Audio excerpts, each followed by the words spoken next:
My husband cheated on me 2 weeks after the birth of our son. My husband, 30M, and I, 30F, were married for 8 years and have 2 sons together. The oldest is 2 years old, and the youngest is 5 months old. It all started when my husband started picking up more and more overnights at work, even after promising while I was pregnant with my older son that he would ask his boss to lessen the workload since we're having a baby soon. He used to FaceTime me while he was on his overnight trips, but after the birth of our older son, that stopped completely. Also, when we visit my family, who live 3 hours away from us, my husband would leave their house early in the morning and wouldn't come back until late at night. It bothered my parents and me, but I let it go. After my son's birth, he would start petty arguments with me and constantly throw the divorce card around, saying that our marriage would be so much better if I wasn't depressed and anxious all the time. I went through severe postpartum depression and anxiety after the birth of my son due to infertility and miscarriages prior. I would cry and beg him not to file for divorce and tell him that I would try to fix myself so we could have a happier marriage. He was never like this before having a baby, so I chalked it up to the stress and lack of sleep after a new baby, even though he never got up during the night nor really helped much with the baby. Fast forward to April, I received a Facebook Messenger call from a man I didn't recognize, and I'll never forget what he said to me. He told me my husband and his wife have been seeing each other for over a year, but he only recently found out. He found my husband's Facebook, which showed he was still married to me. That's how he was able to find me. I asked my husband if this was true, and he proceeded to just stare at me blankly, then said, "The marriage is over, sell the house." I later found out the woman he was cheating on me with lived less than 10 minutes away from my parents. That's where he was disappearing to when he left in the early mornings. I wailed and cried the entire night. The next day I called my dad and asked him to come pick me and my then 1-year-old son.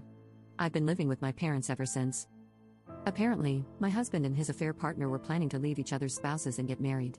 I also found out that his affair partner is also illegal, so I'm sure she's only with my husband to get her green card.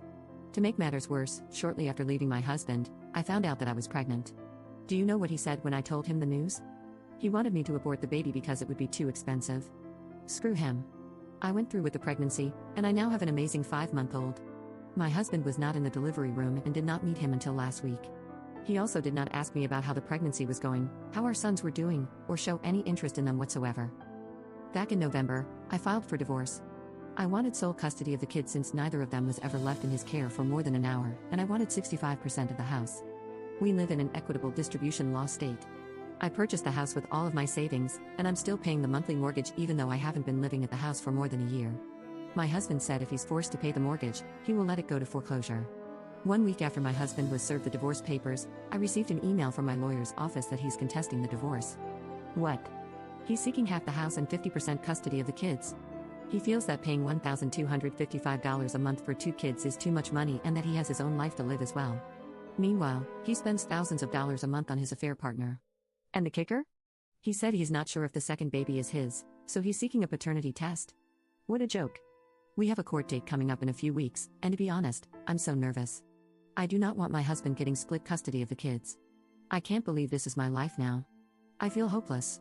Please tell me it gets better. Update 1. It's been tough trying to split custody of the kids. The divorce process is still ongoing and I'm not sure how long it's going to take. Whenever my ex-husband wants to see the kids, he contacts my father, and they meet up at a neutral location so he can do so. The problem is, my ex-husband is always contacting me these days to video call the boys, and I keep telling him to call my dad and video chat with the boys that way. But he says, why should he when we were married for 8 years, therefore, we can keep up with communicating for the sake of the boys. I do not want to do this. For one, when I left him a year ago, he would call and text me to harass me for leaving him and curse me out. My father nipped that in the bud and said any and all communication needed to go through him from then on.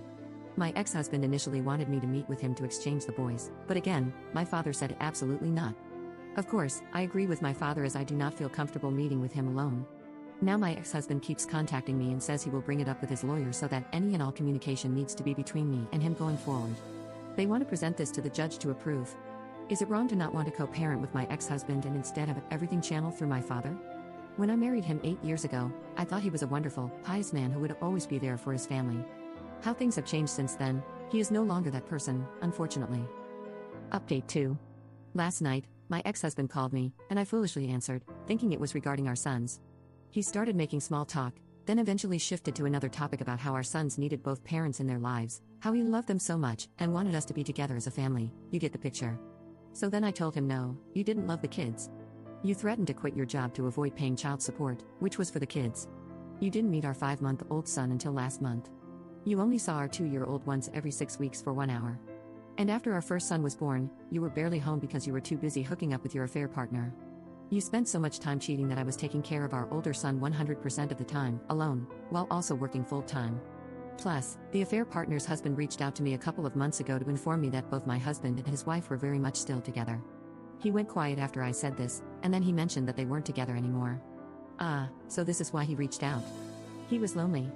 Mind you, my ex-husband barely had any family and no friends. Since the boys and I left, he had no one. So our sons and I were his backup plan. We were worth more than that. I'm also pretty sure he wanted us to be together only because of the financial support I was previously offering.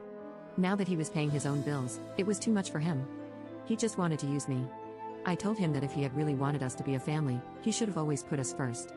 He should have never cheated, but it was too late for that now. I could tell he wanted to cry from the way his voice kept cracking. I was beyond the point of caring after what he put me through, and I ended the conversation by saying, "See you in court on Thursday." Update 3. Today, during the preliminary conference, the court attorney was present instead of the judge. She reviewed my ex-husband's tax return and calculated that he is supposed to be paying $1,430 in child support for our 2 kids, based on his earnings. He got so angry and said in front of everyone that he wasn't sure if our youngest son was actually his and wanted a paternity test to confirm. The court attorney laughed and then said that we're still legally married, so he is the child's legal father automatically. Then, my ex-husband said that it was a ridiculous amount of child support for 2 kids and that he was going to fight for 50-50 custody. The court attorney glared at him after he said this, and she looked like she was really holding herself back from reprimanding him. After a few moments of silence, the court attorney said that we need to put our home for sale immediately to free me from the mortgage. She told my ex-husband that he's responsible for coordinating with our realtor and getting the house ready for sale. To which he said that I should be the one to drive up 3 hours and deal with our realtor, not him. The court attorney shut that down and said he's the one living in the home for free, and she's ordering him to get the house ready for sale. He was fuming mad at this point. Update 4. After our hearing, I've gotten a slew of texts from my husband over the last couple of weeks, which included, "I wish I never met you. I can't believe I have to do all the work with the house while you sit around and do nothing. Thank God you're out of my life. I can't wait for everything to be over. Mark my words, it'll be too late when you realize you want to get back together with me. Life is not fair sometimes, but time will take care of that." Then he texted me a picture of me wearing my engagement ring the day we got engaged 9 years ago, and then said, "This could still be you, but a woman like you can't keep a man." Lastly, he sent me a picture of a birthday gift I got him 2 years ago in the trash. Update 5. Within the past few months, the news of ex-husband's cheating and our separation trickled down to his extended family members, and I was honestly blown away at the fact that all of them enabled him and looked past his cheating. They said stuff like, "Ex-husband is a good person, men will be men. You should really think twice about divorcing him over this, kids need both of their parents together. If you're selling the house, where is ex-husband going to live? You already have a huge advantage living with your parents. Your boys will grow up to hate you for breaking up their family." For the past 9 years, my mother-in-law and sister-in-law always, without fail, wished me a happy birthday. This year they didn't. I even sent sister-in-law's kids birthday presents and made sure to call them and wish them a happy birthday. I did the same for sister-in-law and mother-in-law. That ends now, of course. My mother-in-law has not spoken to me for a year after I told her I would never get back together with her son. She's never met the baby, who's turning 9 months old next week. Needless to say, I've cut every single one of my ex-husband's family out of my life. No regrets. Their loss.